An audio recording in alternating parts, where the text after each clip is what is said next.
Capítulo 8.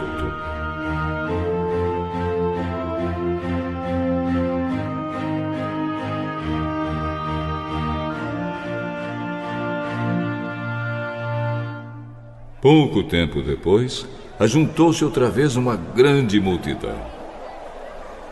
Como eles não tinham nada para comer, Jesus chamou os discípulos e disse: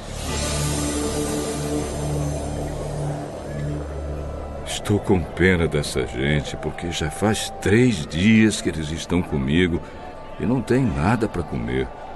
Se eu os mandar para casa com fome, eles vão cair de fraqueza pelo caminho, pois alguns vieram de longe.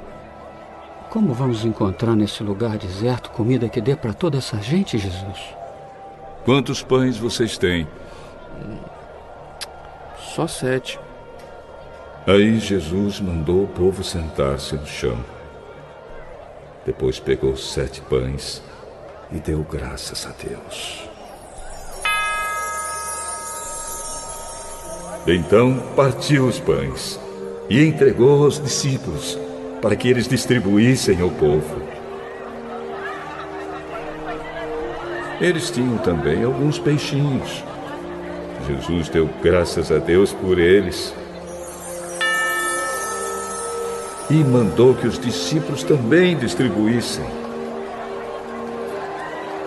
Todos comeram e ficaram satisfeitos. E os discípulos ainda encheram 7 cestos com os pedaços que sobraram. As pessoas que comeram eram mais ou menos 4.000.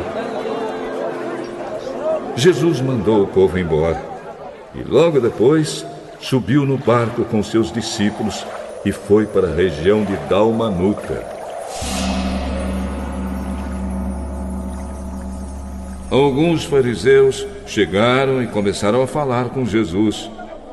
Eles queriam conseguir alguma prova contra ele e por isso pediram que fizesse um milagre para mostrar que o seu poder vinha mesmo de Deus. Jesus deu um grande suspiro e disse: Por que as pessoas de hoje pedem um milagre? Eu afirmo a vocês que isto é verdade. Nenhum milagre será feito para estas pessoas. Então Jesus foi embora. Ele subiu no barco e voltou para o lado leste do lago. Os discípulos haviam esquecido de levar pão e tinham somente um pão no barco. Jesus chamou a atenção deles. Fiquem alertas e tomem cuidado com o fermento dos fariseus e com o fermento de Herodes. Aí os discípulos começaram a dizer uns aos outros: Ele está dizendo isso porque não temos pão. Jesus ouviu o que eles estavam dizendo e perguntou: Por que vocês estão discutindo por não terem pão? Vocês não sabem e não entendem o que eu disse. Por que são tão duros para entender as coisas? Vocês têm olhos e não enxergam. Têm ouvidos e não escutam. Não lembram dos 5 pães que eu parti para 5.000 pessoas? Quantos cestos cheios de pedaços vocês recolheram? 12, Jesus. E quando eu parti os 7 pães para 4.000 pessoas, quantos cestos cheios de pedaços vocês recolheram? 7. Será que vocês ainda não entendem? Depois, Jesus e os discípulos chegaram ao povoado de Betsaida. Algumas pessoas trouxeram um cego e pediram a Jesus que tocasse nele. Ele pegou o cego pela mão e o levou para fora do povoado. Então cuspiu. Passou a saliva nos olhos do homem, pôs a mão sobre ele e perguntou: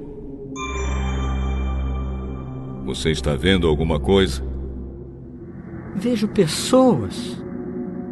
Elas parecem árvores, mas estão andando.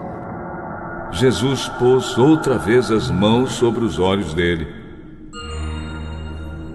Dessa vez o cego olhou firme e ficou curado. Aí começou a ver tudo muito bem. Em seguida, Jesus mandou o homem para casa e ordenou: não volte para o povoado.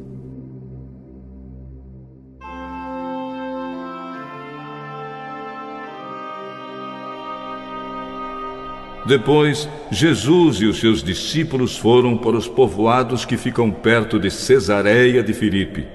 No caminho, ele perguntou aos discípulos: quem o povo diz que eu sou?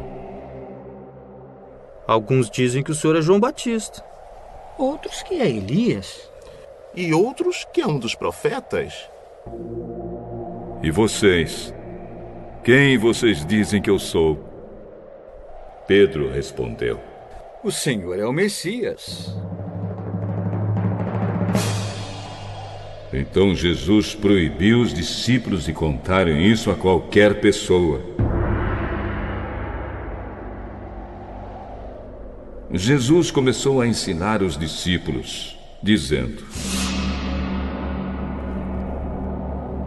o Filho do Homem terá de sofrer muito. Ele será rejeitado pelos líderes judeus, pelos chefes dos sacerdotes e pelos mestres da lei. Será morto.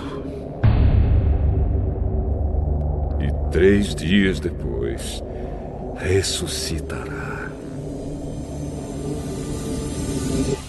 Jesus dizia isso com toda clareza. Então Pedro o levou para um lado e começou a repreendê-lo. Jesus virou-se, olhou para os discípulos e repreendeu Pedro, dizendo: saia da minha frente, Satanás! Você está pensando como um ser humano pensa e não como Deus pensa. Aí Jesus chamou a multidão e os discípulos e disse: se alguém quer ser meu seguidor, que esqueça os seus próprios interesses. Esteja pronto para morrer como eu vou morrer e me acompanhe. Pois quem põe os seus próprios interesses em primeiro lugar nunca terá a vida verdadeira. Mas quem esquece a si mesmo por minha causa e por causa do Evangelho, terá a vida verdadeira. O que adianta alguém ganhar o mundo inteiro, mas perder a vida verdadeira? Pois não há nada que poderá pagar para ter de volta essa vida. Portanto, se nesta época de incredulidade e maldade alguém tiver vergonha de mim e dos meus ensinamentos, então o Filho do Homem, quando vier na glória do seu Pai com os santos anjos, também terá vergonha dessa pessoa.